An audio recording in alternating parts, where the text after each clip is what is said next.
Sud Radio, les clés d'une vie, Jacques Pessis. Sud Radio, les clés d'une vie, celle de mon invité. 120 ans exactement après sa naissance, vous rendez hommage à Georges Simenon et à des romans durs, dont paradoxalement l'écriture extrêmement légère est celle d'un auteur de poids.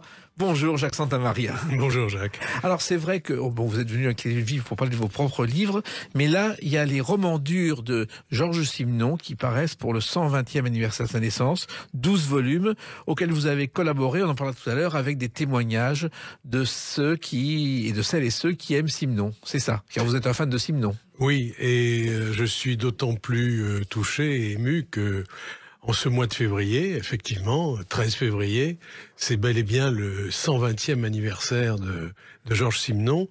Et je crois qu'il faut préciser un petit peu ce que sont les romans durs. On va l'expliquer tout à l'heure très longuement. On va d'abord écouter la voix de Simenon pour se remettre dans le contexte. Qu'est-ce que ça vous fait aujourd'hui d'avoir vos œuvres complètes? Oui, eh bien, ça me fait très peur. N'est-ce pas? Je me demande comment le public va pouvoir absorber tout cela sans s'ennuyer. Voilà. Pourquoi continuer? On s'ennuie pas avec Simenon d'ailleurs. Alors on va évoquer Simenon à travers des dates clés puisque c'est le principe des clés d'une vie. Tout à l'heure on parlera de ces romans durs qui paraissent donc chez Omnibus. Et la première date que j'ai trouvée, vous n'étiez pas né, moi non plus, le 30 novembre 1919. C'est la date de la parution du premier article dans la Gazette de Liège sous le pseudonyme de Monsieur Lecoq, hors du poulailler. Oui, il faut pas oublier ça, c'est que Georges Simenon a commencé comme journaliste, comme reporter chez lui. Des faits divers, je crois. Des faits divers, chez lui, à la Gazette de Liège, qui était le journal local et un important journal, un journal plutôt conservateur d'ailleurs, ce qui correspondait pas forcément aux idées de Simenon. Mais enfin, il avait laissé tomber l'école, il voulait être dans la vie active et rien ne lui plaisait plus que ce travail de reporter, d'être sur le coup tout le temps, pas d'être derrière un bureau à rédiger, d'être sur le terrain. Voilà. Ça lui plaisait. Il avait 16 ans, je crois, à l'époque. 16 ans. Il s'était fâché avec sa mère, donc il avait dit « je rentre dans la vie active ». Il s'était fâché avec sa mère, qui est une fâcherie qui va durer quasiment toute sa vie. Même s'il y a eu parfois du rapiessage, dirons-nous. Mais effectivement, il voulait échapper à une emprise familiale. Et quand on a 16 ans, 17 ans, et qu'on a l'opportunité de trouver un travail comme ça, qui avait un petit goût d'aventure quand même, car il avait un fort goût pour l'aventure, le jeune Georges Simenon. Ça a été la Gazette de Liège. Voilà. Et il se trouve que ça lui a permis de sortir la nuit, découvrir le monde de la politique, du crime, les maisons de passe, tout y est passé. C'est ça qui est intéressant dans le métier de reporter, c'est-à-dire que, et le jour et la nuit, on découvre le monde, on découvre la société, on découvre les hommes. Et ce qui est intéressant à noter, c'est que le jeune Georges, il a 16 ans, il a 17 ans, il a 18 ans quand il fait ça, mais c'est une véritable éponge. Il va emmagasiner tout ça et il va s'en servir plus tard dans son travail de romancier. Oui, et en même temps, il écrit un premier article le 30 novembre 1919, et dans les années qui suivent, il y en a plus d'1 millier, dont 150 sous le pseudonyme de Georges Sim. Oui, il y a Georges Sim. Alors, si on attaque ces pseudonymes... il y en a 47, je crois. Oui, c'est absolument insensé, puisqu'il a écrit des reportages, il a écrit des nouvelles, des contes, des petits romans populaires qui faisaient une centaine de pages, sous un nombre impressionnant de pseudonymes. Mais le dernier, effectivement, de ces pseudonymes, ça a été Georges Sim. Là, on se rapprochait du véritable patronyme. Mais ce qui est étonnant, c'est qu'avec sa machine à écrire, et il n'y a pas l'ordinateur à l'époque, loin de là, Jacques Santamaria, il écrit 2 récits par semaine à raison de 80 pages par jour. Oui, on dépasse la notion même de phénomène, là. On en est encore à se demander comment il faisait physiquement. Comment il faisait. Mais on s'est posé la question tout au long de sa vie, et même maintenant, songeons quand même que en 40 ans, en 40 ans, c'est-à-dire en gros de 1930, 1931 exactement, jusqu'au moment où il cesse d'écrire des romans, c'est-à-dire 1972, il écrit un peu plus de 75 Maigret et 117 romans durs, c'est-à-dire il écrit 200 romans en 40 ans. Il y a quelqu'un d'autre qui a écrit aussi beaucoup, mais lui, il s'arrêtait de travailler à midi. Frédéric Dard, qui avait 3 machines à boules dans chacune de ses maisons et qui commence à écrire un San Antonio et il n'y avait pas une rature. Oui, et Frédéric Dard, qui était un grand admirateur de Georges Simenon et qui avait eu ce mot assez drôle le concernant, il disait on peut pas dire que Frédéric Dard soit totalement un sous-Simenon, et on peut pas dire que Simenon soit un sous-Dard. C'est assez joli, effectivement. Alors, il a commencé à lire et à écrire à 3 ans, et puis je crois que c'est dès qu'il était au collège, à 12 ans, il décide de vouer sa vie au roman, Georges Simenon, Jacques Santamaria. Oui, c'est quelque chose d'étonnant. Je dirais qu'il a compris que son rôle sur Terre, si je puis dire, c'était de raconter des histoires, raconter quelque chose. Et il avait tellement commencé à emmagasiner de la matière, encore une fois, et sans attendre la Gazette de Liège, à observer les gens, à observer la société, le moindre dérangement, le moindre événement. Il l'observait enfant. Il a voulu transformer tout ça, d'une manière plus ou moins consciente, en histoire à raconter, et il a tenu sa promesse et son engagement. Alors, d'après mes calculs, il a vendu 550 millions d'exemplaires de ses livres. Il y a 3500 traductions en 47 langues. C'est un record. Oui, c'est un record, et c'est un record absolu, et pour un écrivain francophone, il se trouve quasiment à la première place. Avec Jules Verne. Avec Jules Verne. Je crois d'ailleurs que cette parenté, cette proximité lui plaisait assez. Alors, il y a un autre chiffre dont il se flattait. Il dit qu'il a séduit dans sa vie 10 000 femmes depuis l'âge de 13 ans et demi, dont 8 000 étaient des prostituées. Vous le croyez, là, Jacques Santamaria ? Alors, j'arrive pas à me faire une idée quantitative exactement, mais on sait que Georges Simenon avait des besoins sexuels assez importants. Bon, il s'en est jamais caché, il l'a dit, et qu'il avait recours aux prostituées pour ça. Je crois que même lorsqu'il était en couple avec sa première fiancée, qui est devenue sa première femme, Tigy, Régine, il la trompait allègrement parce que il pouvait pas résister à l'attrait sexuel des péripatéticiennes de Montmartre et d'ailleurs, une fois qu'il est arrivé à Paris. Alors, je ne sais pas si le chiffre de 10 000 est c'est lui qui l'a lancé. Oui, mais est-ce qu'il n'est pas considérablement arrondi ? Mais pourquoi pas ? Ça me semble un petit peu curieux. Et ça semblait un petit peu curieux à son grand ami Fellini, puisque Fellini lui avait dit: mais es-tu bien sûr d'avoir connu plus de femmes que Casanova ?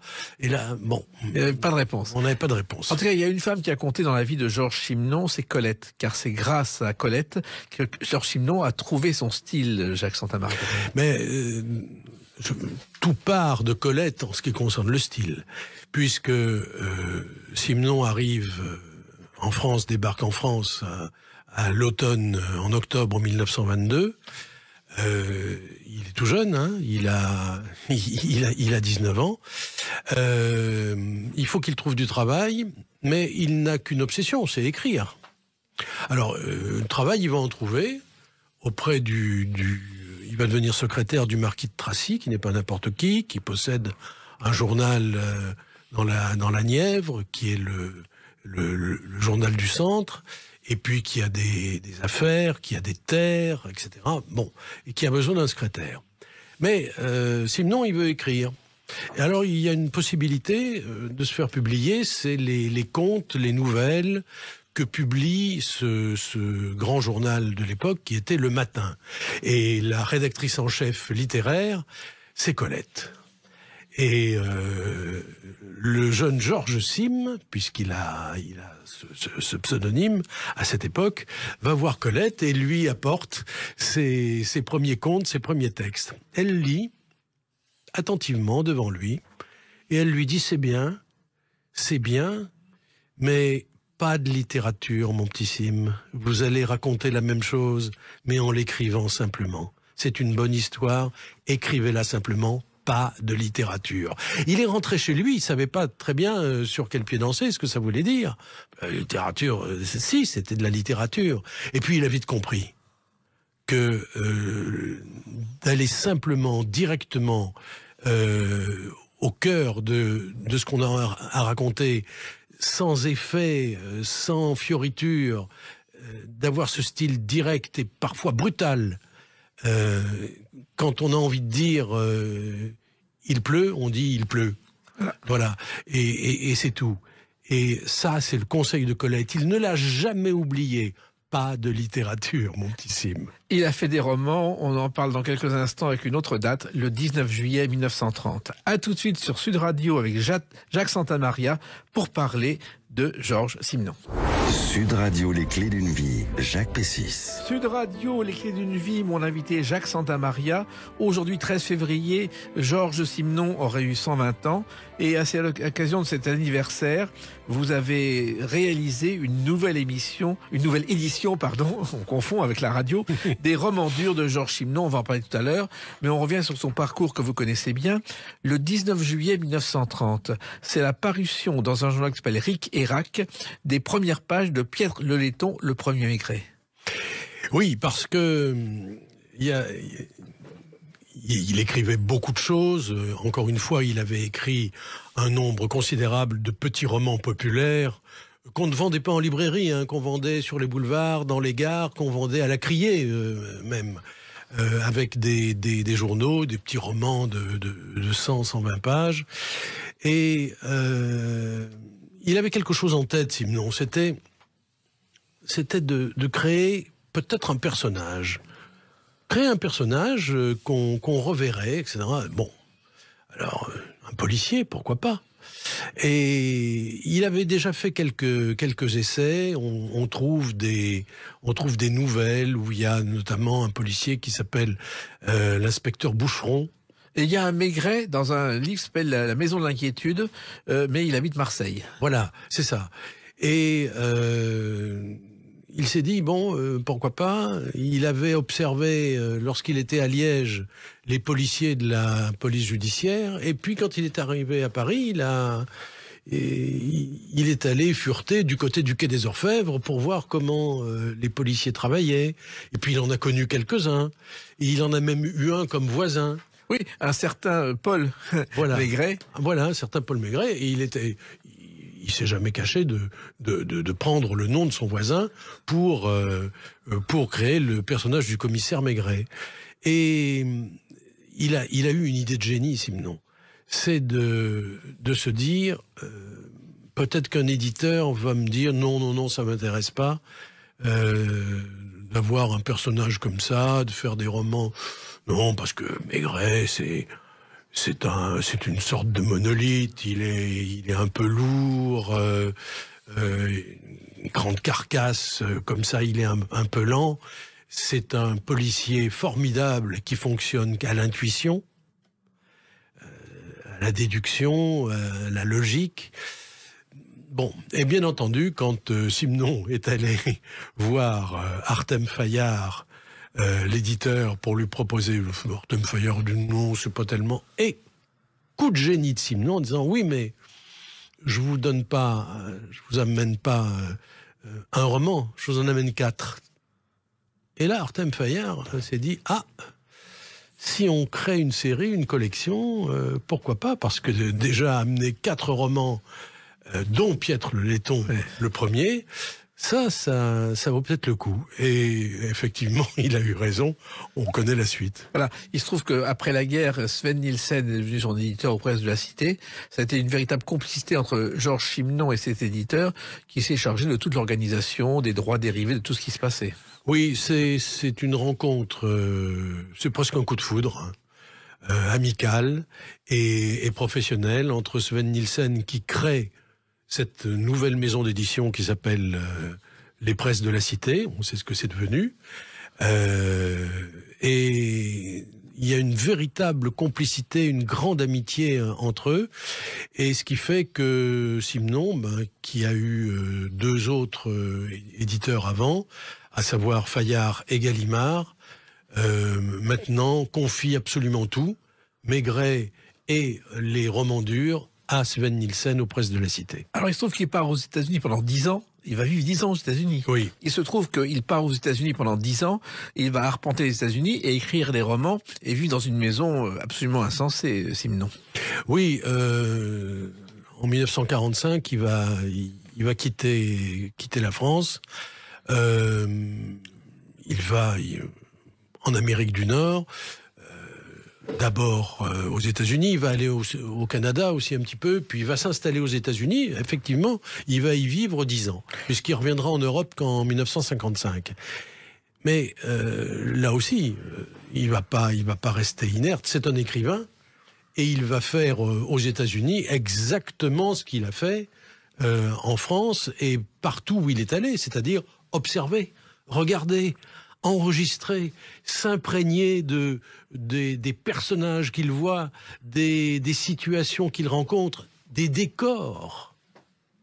Il suffisait à Simenon de voir la façade d'une maison, quelque part, pour tenter de faire partir son imagination et se demander qu'est-ce qui a bien pu se passer derrière cette façade. Et ça marchait. Et ça marchait. Alors, il se trouve qu'à l'époque, il a une maison de 18 pièces et qu'il va reproduire le schéma à Épalinges en Suisse où il va faire construire un bunker qui est historique. Oui, ça c'est son retour en Europe en 1955. Il va pas s'installer à Paris, il va s'installer en Suisse. Et il va pas s'installer en Belgique non plus, là où il est né. Il va y retourner, de même qu'il va être souvent en France. Mais son point de chute, ça sera effectivement la Suisse. Et il va se faire construire une maison qui est assez impressionnante. 50 pièces, je crois. Je sais pas s'il y a 50 pièces, mais en tout cas, c'est immense. C'est absolument immense. Et c'est un peu conçu comme une clinique. Il y a quelque chose c'est extrêmement fonctionnel et on dirait qu'il a absolument tout prévu, toutes les situations familiales, amicales, quand on a de la visite, quand on n'en a pas, quand on veut être seul, quand on veut être avec les autres. C'est peut-être surdimensionné. Mais si je peux me permettre, c'est à la mesure de son génie quand même. Alors, il y avait son bureau où il y avait des crayons bien taillés, une enveloppe jaune qui était prête pour le manuscrit qu'il écrivait en 8 jours. Il y avait 3 relectures et après, ça partait chez l'éditeur. Oui, alors, il y a tout un rituel qui vient des premières habitudes. Quand il a écrit à bord de sa péniche, puisqu'il a navigué également, et sur différentes embarcations, il voulait prendre des notes, une sorte, pas faire un plan du roman, et il a rien trouvé d'autre qu'une grande enveloppe commerciale, jaune, et au dos de cette enveloppe, il a noté non pas un plan, mais il a noté le nom des personnages, puis il a noté des choses qui ne servaient absolument à rien, comme l'adresse des personnages, des adresses fictives, le goût qu'ils avaient en matière culinaire, des choses comme ça. Mais un rituel pour Simenon, c'était vraiment un rituel.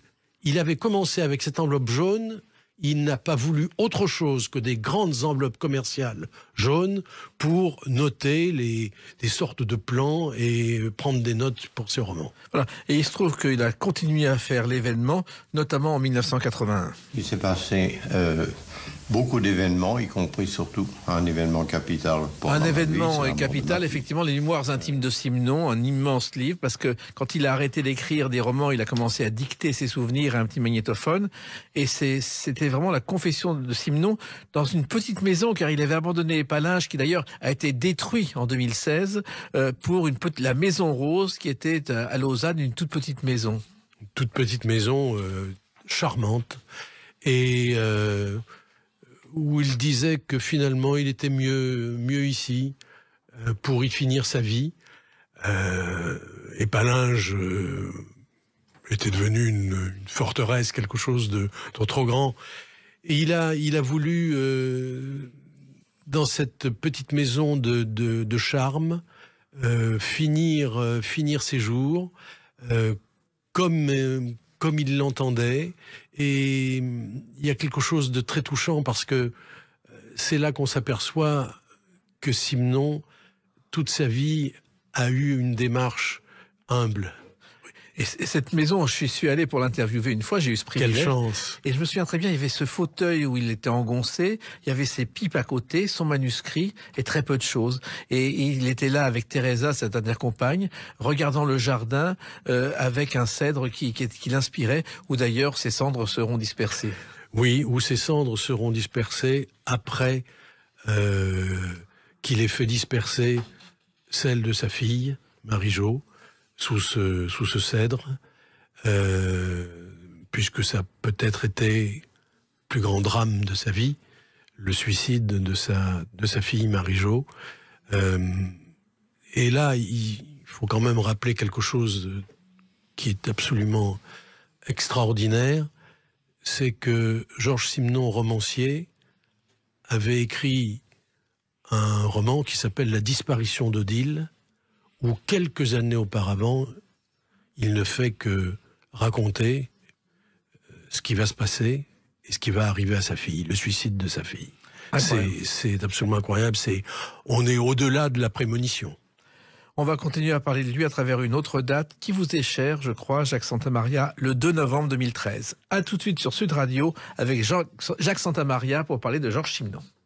Sud Radio, les clés d'une vie, Jacques Pessis. Sud Radio, les clés d'une vie, mon invité est Jacques Santamaria. Aujourd'hui, 13 février, Georges Simenon aurait 120 ans et vous publiez une édition nouvelle des romans durs, 117 romans, avec des préfaces que vous avez réalisées avec ceux et celles qui aiment Simenon. On va en parler tout à l'heure. Mais là, on revient à une date qui vous est chère, le 2 novembre 2013. Écoutez. Ça commence par des crampes dans le ventre. Votre femme a mangé la même chose ?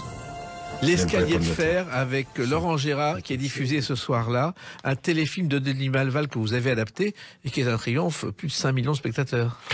Oui, c'était pas le premier Simenon que j'adaptais, mais celui-là est un petit peu particulier parce que, bon, effectivement, c'est l'escalier de fer que j'ai voulu adapter pour la télévision, parce que c'était, non seulement j'aimais profondément le roman, mais c'était aussi le dernier projet qu'avait Claude Chabrol. Et Claude Chabrol nous avait quittés, hélas, quelques temps auparavant, et son épouse m'a dit c'est un petit peu à vous de le faire maintenant.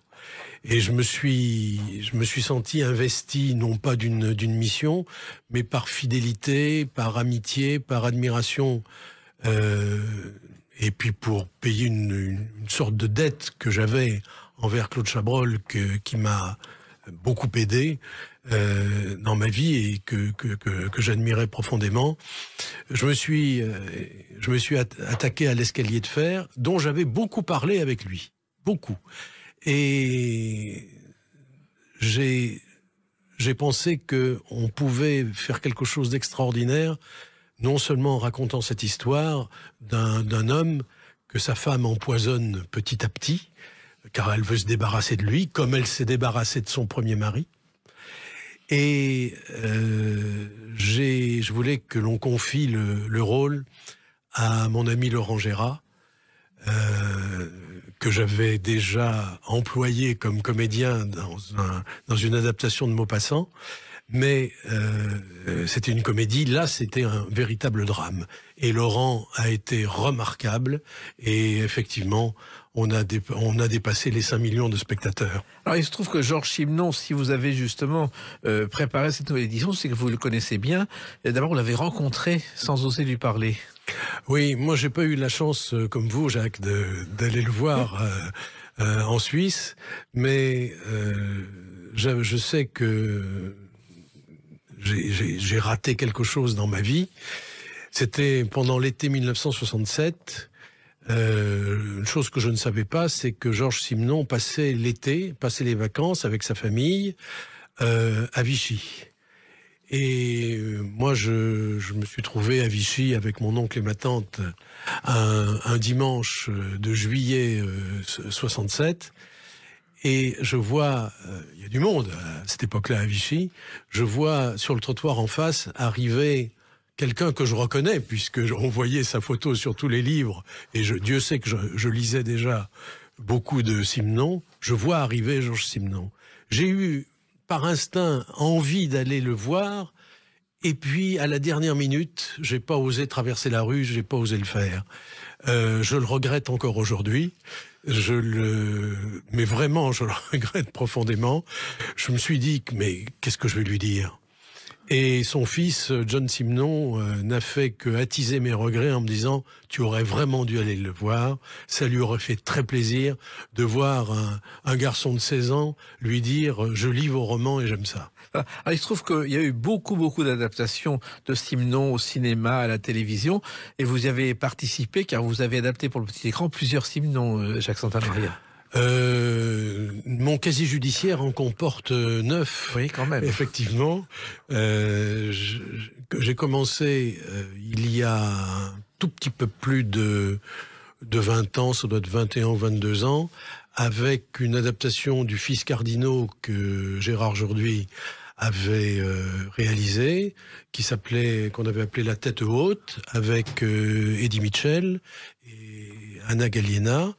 Et le dernier en date que j'ai adapté, c'est la mort d'Auguste, avec Jean-Pierre Daroussin, Bruno Solo et Antoine Duléry. Alors, il se trouve qu'adapter Simenon au cinéma ou à la télévision, c'est pas simple. Parce que d'abord, il parle au passé et surtout, il y a des images qu'il faut transcrire. Je crois que La Boule Noire, notamment, a été écrite aux États-Unis et vous l'avez transposé à Rochefort. Oui, mais là, c'est peut-être l'aspect le plus facile. Pourquoi ? Parce que Simenon, qu'est-ce qui est important chez Simenon ? C'est les personnages. Or, Simenon a dit, et ça, parmi les entretiens que l'on trouve dans cette nouvelle édition, j'ai fait un entretien avec Laurent Henneman, grand réalisateur qui a adapté Simenon et les romans durs et des Maigret, et qui rappelle que le producteur qui était allé voir Simenon, Simenon lui avait dit, vous savez, j'ai fait plus de 15 fois le tour du monde et je peux vous dire une chose, l'homme est le même partout. Ce qui fait que ça se passe dans une petite ville des États-Unis, que ça se passe dans une ville moyenne en France, le décor change, mais le décor, ce n'est que le décor, même si le décor a la force d'un personnage. Ce qui compte, c'est les personnages, et les personnages ont les mêmes réactions, ont les mêmes sentiments, les mêmes frustrations, les mêmes pulsions. Donc, c'est pour ça qu'on n'a pas autant de difficultés que ça de transposer un roman américain, ce que Bertrand Tavernier a très bien fait avec L'Horloger de Saint-Paul, qui est en fait un roman qui se passe aux États-Unis, puisque c'est L'Horloger d'Everton, et lui, il l'a transposé dans le quartier Saint-Paul à Lyon. Donc, ça marche. Personne s'en est aperçu. Et moi, j'ai fait la même chose avec La Boule Noire, mais j'ai fait la même chose aussi avec La Mort de Belle, qui s'appelle Jusqu'à l'enfer, Et La mort de Belle est un roman qui se passe aux États-Unis. Et là, La mort de Belle, jusqu'à l'enfer, dans mon adaptation, ça se passe à Orléans. Mais Simenon a d'ailleurs, de son vivant, accepté ou refusé les titres des adaptations. Ah ben ça c'était contractuel. Bien entendu, on avait la liberté de changer le titre pour différentes raisons, peut-être pour des raisons plus commerciales, ou parfois parce qu'il y avait déjà une version de ce roman porté à l'écran et qu'on pouvait changer de titre. Mais chaque fois, c'était soit avec l'accord de Georges Simenon lui-même, soit des ayants droit, et c'est tout à fait normal. Et puis, alors, il y a eu les Maigret au cinéma, à la télévision. À la télévision, je crois que le plus célèbre, ça a quand même été Jean Richard, à qui Simenon a offert une vraie pipe de Maigret. Oui. Alors, il lui a offert une vraie pipe de Maigret, et Jean Richard n'était pas le Maigret préféré de Simenon, il faut le dire. Non, c'était Michel Simon, son préféré. Alors, mais ça a été Michel Simon avec qui il était extrêmement ami, et ça a été Gabin. Oui. Ça a été Jean Gabin, avec qui il était également très ami, et Simenon est venu... ça, c'était très rare. Mais Simenon est venu sur le tournage de Maigret tend un piège pour voir Jean Gabin, peut-être pour lui donner des conseils sur la manière de fumer la pipe, mais Gabin, qui a fait 3 Maigret, Gabin a fait 3 Maigret au cinéma, et véritablement, Simenon en était très très heureux, à tel point qu'il avait même dit: je vais peut-être être obligé de donner des droits d'auteur à mon ami Gabin, tellement il est Maigret. Et d'ailleurs, vous le racontez dans les préfaces de cette collection de romans durs, où Florence Moncorgé, la fille de Jean Gabin, vous a fait ses confidences, Jacques Santamaria. Oui, et je lui en suis très reconnaissant. Florence Moncorgé, donc la fille de Jean Gabin, a travaillé, puisque c'est une professionnelle du cinéma. Elle a été une grande script. Elle a fait de très nombreux films, de grands films, de grands metteurs en scène. Et le premier film sur lequel elle a travaillé, c'était Le Chat, adapté de Georges Simenon par Pierre Granier-Defer et Pascal Jardin, avec Jean Gabin et Simone Signoret. Et Florence raconte qu'elle a vu la dernière scène, une des toutes dernières scènes du film, lorsque ce couple qui se hait, qui se déteste, qui ne se parle plus depuis longtemps, la femme tombe, qui est jouée par Simone Signoret, tombe et elle va pratiquement mourir, et lui se précipite, il l'appelle par son prénom, et il se met à pleurer. C'est pas écrit dans le script, hein, c'est pas écrit dans le scénario qu'il doit pleurer. Mais Gabin possède tellement son personnage. Et il a compris une chose. C'est que la haine, c'est l'apparence. Oui, ce couple se déteste, ne se parle plus, ne prend même plus ses repas ensemble. Mais ils s'aiment toujours. Ils s'aiment toujours. Et ils s'aimeront toujours. Et c'est pour ça qu'ils pleurent. Et il est allé en grand acteur,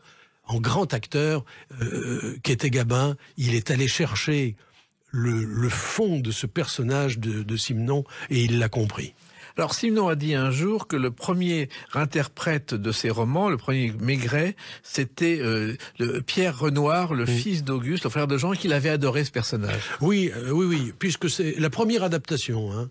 La première adaptation de tous les romans de Simenon, romans durs ou Maigret, c'est La Nuit du Carrefour que Jean Renoir tourne en 1930, avec dans le rôle de Maigret son frère, Pierre Renoir. Et Pierre Renoir livre un Maigret un peu nerveux, pas aussi lourd, aussi lent, aussi monolithique qu'on a pu le voir par la suite. Quelqu'un d'un petit peu nerveux, pas forcément totalement sympathique. Et il avait vraiment beaucoup plu à Simenon.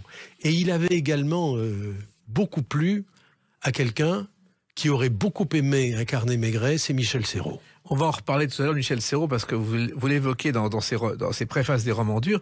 C'est le nombre de livres aujourd'hui qu'on voit ou de films qu'on voit, et on ignore que c'est Simon. Oui, il m'arrive, et il vous arrive aussi de rencontrer des gens qui disent « Ah, Simon, oui, j'en ai entendu parler, mais j'ai jamais rien lu, j'ai jamais rien vu. » Et c'est pas vrai. Le nombre de gens qui ont vu un film tiré d'un roman de Simon sans le savoir que c'était de Simon, c'est incroyable. Et certains ont même lu des Simons sans faire attention au nom de l'auteur. Voilà. Et puis, ces romans, vous les évoquez dans cette collection Les Romans Durs, qu'on va raconter tout à l'heure avec Jacques Santamaria sur Sud Radio. Et on parlera bien sûr de Georges Simenon. Sud Radio, les clés d'une vie, Jacques Pessis. Sud Radio, les clés d'une vie, mon invité est Jacques Santamaria. 13 février 2023, aujourd'hui, Georges Simenon aurait eu 120 ans et vous profitez de cet anniversaire pour publier une nouvelle édition des romans durs, c'est-à-dire 117 romans en 12 volumes chez Omnibus, avec des préfaces liées à des personnalités qui ont aimé ou connu Simenon, Jacques Santamaria. Oui, ce sont pas véritablement des préfaces, ce sont des conversations amicales avec des gens qui ont approché Simenon par l'intermédiaire de l'écran, le grand ou le petit. Puisque on est parti de ce constat, c'est que Simenon est l'auteur francophone le plus adapté à l'écran. Et un des auteurs au monde, je sais même pas si c'est pas l'auteur au monde le plus adapté à l'écran. Ce qui s'explique très bien. Non seulement il y a la qualité, bien entendu, des ouvrages, mais il y a le nombre, il y a la quantité.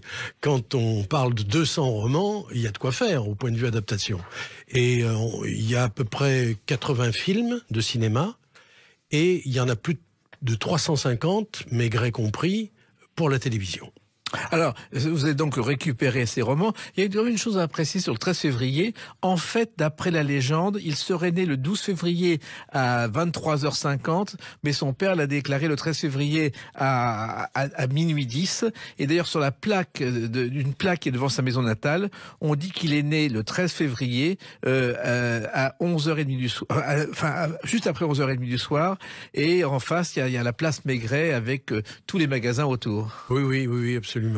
Mais pourquoi alors est-ce que le 13 février, est-ce que c'était le 13 février 1903, est-ce que c'était un vendredi ou pas? Est-ce que bon, ça fait partie des mystères. Voilà. Alors, ces romans durs, effectivement, c'est une particularité. Un jour, Simenon, on a eu assez d'écrire des Maigret, il s'est mis au roman dur.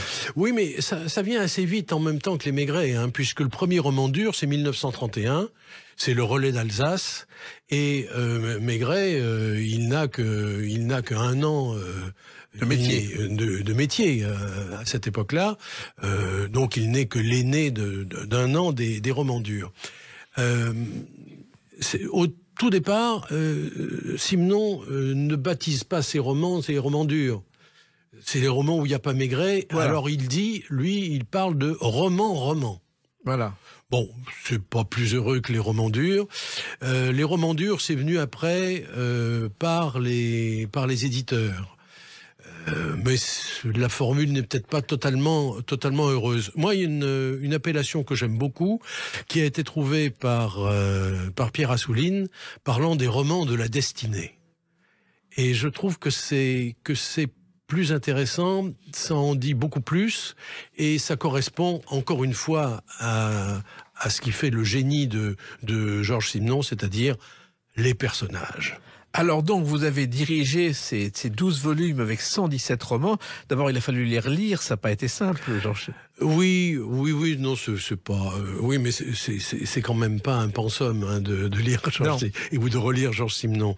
Mais ce qui a été très agréable, ce sont ces conversations sur le thème de Simenon à l'écran, avec des réalisateurs, des metteurs en scène, des scénaristes, des romanciers et des enfants de metteurs en scène ou de grands acteurs, tous ayant un rapport avec Simenon à l'écran, bien sûr. Voilà, donc il y en a 12 pour 12 volumes. Comment les avez-vous choisis ?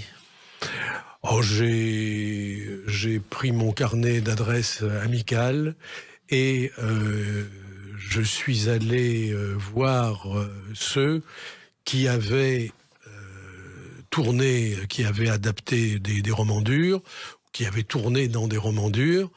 Bon, et je voulais absolument avoir Florence Moncorgé, la fille de Jean Gabin, qui a accepté par amitié de me répondre, parce que Jean Gabin est le seul acteur français à avoir tourné 10 films adaptés de Simenon, dont 3 Maigret.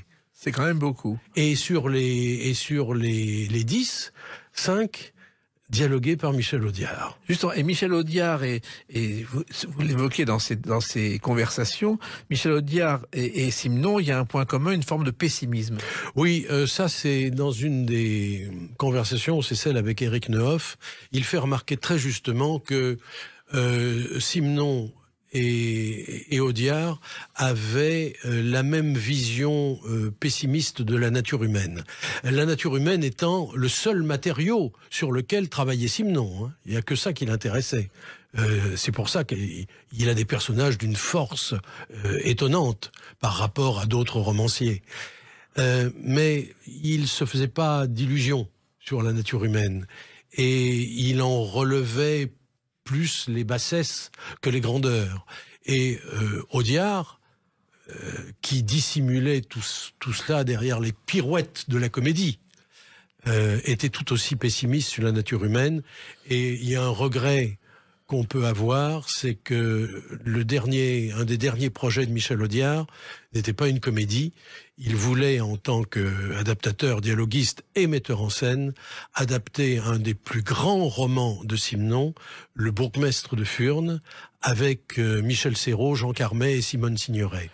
Et malheureusement, Audiard nous a quittés avant de pouvoir réaliser ce projet. Alors Michel Serrault, vous avez rencontré sa fille, Nathalie, qui vous a raconté combien le tournage du Fantôme du Chapelier par Chabrol a été un événement. Mais ça a été un événement, d'abord, Nathalie Serrault dit... on comprend pas, et eux-mêmes ne comprenaient pas, ni Michel Serrault ni Claude Chabrol, pourquoi ils avaient mis tant de temps à travailler ensemble. Et parce qu'il faut attendre 1982 pour, alors que Chabrol est un immense spécialiste, si je puis dire, et en tout cas un grand connaisseur de Simenon, il faut attendre 82 pour voir Les Fantômes du Chapelier, avec Serrault, qui a été le déclencheur du projet, hein. Chabrol avait toujours dit je voulais faire Les Fantômes du Chapelier, mais je trouvais pas véritablement l'acteur. Et puis Serrault s'est imposé. C'est quoi ce personnage? C'est un personnage double. C'est un dédoublement de personnalité. Les Fantômes du Chapelier, cet homme est chapelier, c'est un honnête commerçant le jour, c'est un tueur en série la nuit.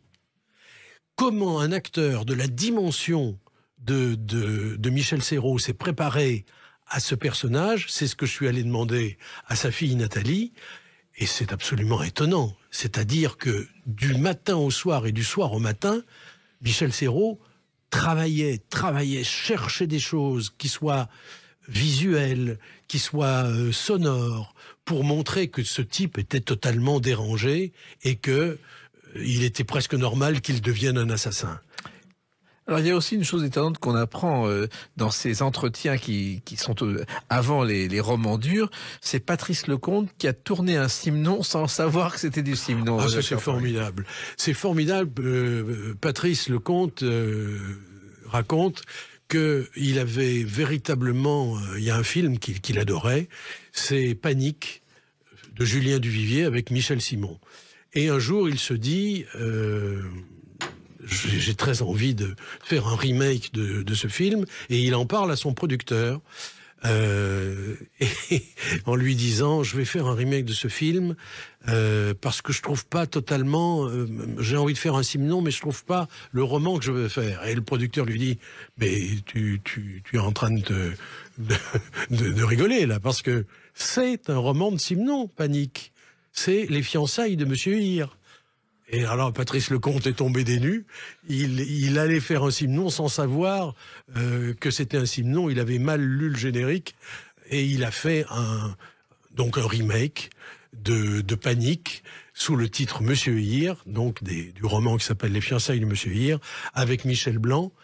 Et il nous révèle, Patrice Lecomte nous révèle dans la conversation que en fait il aurait voulu le faire avec Coluche. Oui. Et Coluche, hélas, nous avait quittés. Il y a une chose aussi qu'on apprend à la lecture de ces conversations préfaces, c'est que finalement, Simon, c'est une France qui n'existe plus. Oui, parce que c'est une province qui n'existe plus. Éric Neuhoff analyse très bien ça. La province de Simon est assez proche de celle de Balzac, et donc ce sont des secrets. Ce sont des regards, ce sont des observations, c'est une certaine lourdeur, ce sont des envies, ce sont des frustrations, c'est un silence. Alors on trouve ça dans Les Fantômes du Chapelier, bien entendu, on trouve ça dans Les Complices, dans très très nombreux romans où la province est ainsi décrite. Ça n'existe plus totalement, si je puis dire, la mondialisation est passée par là, et ces lieux clos où il y a une fermentation humaine, où la nature humaine justement peut fermenter et donner des drames et des drames humains que Simon a su raconter mieux que quiconque, oui, elle a un peu disparu. Oui, mais en revanche, ça fait 104 ans exactement que Simon a commencé à écrire. Dans 104 ou 120 ans, on lira encore ses romans, qu'ils soient durs ou que ce soit des romans de Maigret, Jacques Santamaria. Oui, parce que c'est universel, et parce que c'est intemporel, même s'il y a des choses qui n'existent plus. Ce qui est intemporel, encore une fois, c'est la psychologie des personnages. Et l'homme dans 100 ans sera le même qu'aujourd'hui ou qu'il l'était il y a 100 ans. Voilà. Et dans ces romans durs, il y a matière à de nouvelles adaptations pour la télévision. Oui, et d'autant qu'il y a, sur les 117 romans, tous n'ont pas été adaptés, ni au cinéma, ni à la télévision.